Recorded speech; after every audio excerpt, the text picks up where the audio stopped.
నమస్తే, welcome to our channel. నేను సిరి. మాజీ మంత్రి రోజా గారికి అయితే సిఐడి నుంచి నోటీసులు అయితే జారీ చేశారు. ఆడదాం ఆంధ్రాలో అప్పుడు ఆమె టైంలో ఉన్నప్పుడు ఆడదాం ఆంధ్రాలో అయితే కొన్ని అవకతవకలు జరిగాయి. దాని మీద వివరణ ఇవ్వాలి అని చెప్పేసి అయితే నోటీసులు అయితే జారీ చేశారు. మరి ఇంతకీ రోజా ఎక్కడ ఉన్నారు? ఆమె పరారీలో ఉన్నారా? సో ఈ అంశాన్ని మనకి వివరించడానికి మనతో పాటు ఉన్నారు ప్రముఖ సీనియర్ జర్నలిస్ట్ డాక్టర్ దుర్గవడ్లమణి గారు. నమస్కారం మేడం. నమస్తే.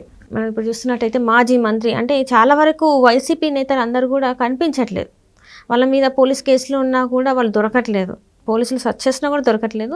అయితే ఇప్పుడు ఏంటంటే మాజీ మంత్రి రోజా గారికి కూడా సిఐడి నుంచి వెళ్ళి నోటీసులు అయితే జారీ చేశారు.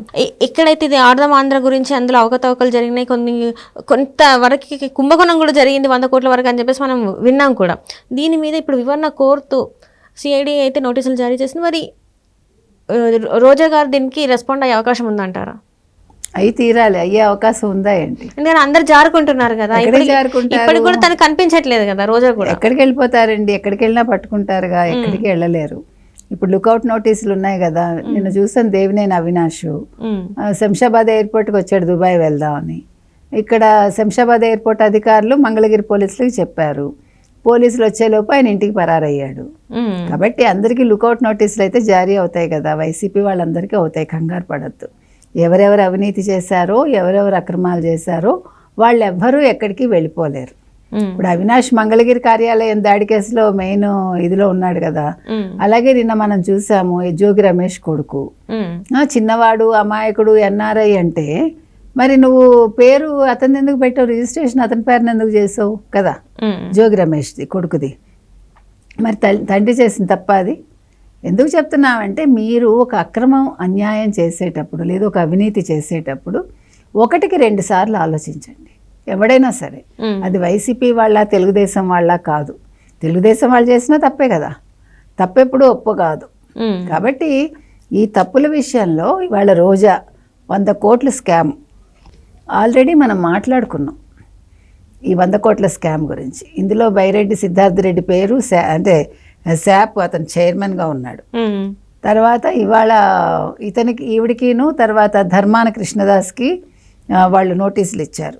ఇంకా 2 అన్నారు. ఇంకా 2లో బహుశా బైరెడ్డి సిద్ధార్థ రెడ్డి ఉండొచ్చు, ఇంకొకళ్ళు ఎవరో చూడాలి మనం. కాబట్టి ఇవాళ రోజా ఎక్కడుంది? మనం ఆల్రెడీ చెప్పుకున్నట్టే రోజా నగర్లో వెళ్ళలేరు. ఎందుకంటే నగర్లో మహిళలే కొట్టడానికి రెడీగా ఉన్నారు. కారణం ఏంటంటే ఆవిడ మున్సిపల్ కార్యాలయం గేటు కూడా మహిళలను తాకనివ్వలేదు. ఈవిడ ఓడిపోయాక వాళ్ళు చెప్పింది అదే. ఎందుకంటే ఈవిడ భర్త ప్లస్ వీళ్ళ అన్నగారులు వీళ్ళు ఆ మున్సిపల్ కార్యాలయాన్ని ఆక్రమించి అసలు వాళ్ళు ఎవరిని స్థానిక మహిళల్ని కానీ ఎవరిని రానివ్వలేదు. అదేవిధంగా ఈవిడ ఏమంది పవన్ కళ్యాణ్ అండి గతంలో, నేను అసెంబ్లీ గేట్ కూడా తాకనివ్వనంది. నువ్వెవడు తాకనిచ్చేదని ప్రజలు తాకనిచ్చారు. ఈవిడనేమో నువ్వు అసలు అసెంబ్లీ గేట్ కాదు కదా, నువ్వు జైలుకి వెళ్ళు, జైలు గేట్ తాకని ఈవిడనేమో బయటికి పంపించారు. కాబట్టి మనం చెప్పినట్టుగా ఆవిడ నగర్లో ఉండలేదు, తిరుపతిలో రానివ్వరు, తాడేపల్లిలో ఉండలేదు. నెక్స్ట్ మెడ్రాస్, ఇప్పుడు మెడ్రాస్లో ఉంది. మెడ్రాస్లో కూడా విజయ్ జాయిన్ అవుతుందా అని కూడా వచ్చింది. అప్పుడే మనం అన్నాం అతను ఏమో ఆలోచించుకోకుండా తీసుకుంటాడా అని. సో ఇవాళ ఈ స్కామ్ బయటకు వచ్చింది కాబట్టి సిఐడి నోటీస్ వచ్చింది కాబట్టి ఇంకా అక్కడ కూడా మార్గాలు మూసుకుపోతాయి. బహుశా జబర్దస్త్ ఎలాగా రానివ్వరని ముందే చెప్తాను. కాబట్టి ఇప్పుడు ఆవిడ సిఐడి నోటీస్కి తప్పకుండా రెస్పాండ్ అయి తీరాలి. ఇప్పుడు 3,000 కోట్లు ఎలా వచ్చాయి నీకు? 500 రూపాయల కోసం ఆవిడ ఒకప్పుడు కోర్టుకు వెళ్ళింది, మీకు తెలుసో లేదో. అటువంటి మనిషి ఈరోజు 3,000 కోట్ల దాకా వచ్చింది అంటే కొడుకుకి బర్త్డే గిఫ్ట్గా ఆవిడ బెంజ్ కార్ ఇచ్చింది 1.2 ఎంతో క్రోర్స్. తెలుసా మీకు? ఎక్కడి నుంచి వచ్చింది? నిన్నటి వరకు నువ్వు ఒక సాధారణ మహిళవి, ఒక 5 ఏళ్లలో నీకు ఇంత ఆస్తులు ఎలా వచ్చాయి? అంటే ఇప్పుడు తిరుమల తిరుపతి దేవస్థాన దర్శనాన్ని కూడా ఆ టికెట్లు అమ్ముకున్నారని చెప్పేసి కూడా బాగా ఎన్ఆర్ఐస్ వస్తే వాళ్ళకి టికెట్స్ కూడా అమ్ముకున్నారని చెప్పేసి, అంటే దర్శనం చేయించడానికి వారానికి ఒకసారి కనిపించడం, నెల రోజులకి 3-4 సార్లు కనిపించడం అని చెప్పేసి వాళ్ళు కూడా ఆ ఆరోపణలు కూడా ఉన్నాయి. డెఫినెట్ గా ఈవిడ మరి అదే చెప్పేది, ఈవిడ ఎలా సంపాదించింది, ఏ మార్గాల్లో సంపాదించింది, ఇప్పుడు అవంతా బయటకు వస్తాయి. నెంబర్ 1. నెంబర్ 2, ఆవిడ జగనన్న అంటూ జగన్ కోసం విర్రవీగిపోయింది కదా. ఇంకా మాట మాట్లాడితే ఆయన వెనకేసుకొస్తూ వీళ్ళందరినీ తిట్టిపోతుంది కదా. పవన్ కళ్యాణ్ కావచ్చు, లోకేష్ కావచ్చు, చంద్రబాబు నాయుడు గారు కావచ్చు. ఆయన కోసమని ఎవరు జగన్మోహన్ రెడ్డి కోసం ఇప్పుడు వెనకేసుకొచ్చింది. సో ఇప్పుడు అవన్నీ కూడా నీకు ఒక జగన్ కోసం నువ్వు చేసిన పనికి, ఒక జగన్ హయాంలో నువ్వు చేసిన అవినీతికి ఇవాళ నువ్వు మూల్యం చెల్లించుకోవాలి. ఎందుకంటే ఇదేం చిన్న విషయం కాదు కదండి. ఇప్పుడు ఆడుదాం ఆంధ్ర అనేది ఆయన పేరుతో సీఎం కప్పు, సీఎం పేరుతోటి జగన్మోహన్ రెడ్డి పేరుతోటి ఆడుదాం ఆంధ్ర పెట్టారు. 100 కోట్లు ఎవరికి ఇచ్చారు, ఎంత తిన్నారు, అవన్నీ ఇప్పుడు బయటకు వస్తాయి. ఇప్పుడు సిఐడి కూడా ఊరికే ఏమీ చేయట్లేదండి. ప్రతి ఒక్కటి కూడా వాళ్ళు తెలుసుకుని, అంటే ఆధారాలతో సహా వాళ్ళు నోటీసులు జారీ చేస్తున్నారు. దీని మీద వీళ్ళు ఎగురుతున్నారు కదా, ఎవరు వైసీపీ వాళ్ళు, మా వాళ్ళని అరెస్ట్ చేసేస్తున్నారు, ఇవన్నీ కక్ష సాధింపు చర్యలని.